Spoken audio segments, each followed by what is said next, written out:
Obrigado por mais um dia. Obrigado por respirar, por estar vivo e pelo dom da vida.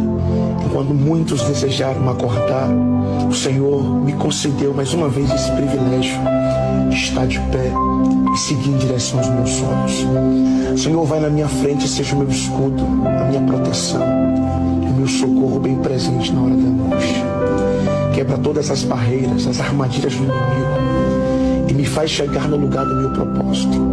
Que nada venha abalar a minha fé. Eu continue acreditando nas suas promessas e seguindo em direção a ela. Abre a minha visão para que eu possa enxergar os lugares que eu preciso permanecer e os lugares que eu preciso sair. Senhor, não permita que eu insista em coisas que não são minhas, mas permita a minha insistência nas suas promessas, nos seus propósitos, em tudo aquilo que o Senhor escreveu para a minha vida. É o que eu te peço, em nome de Jesus.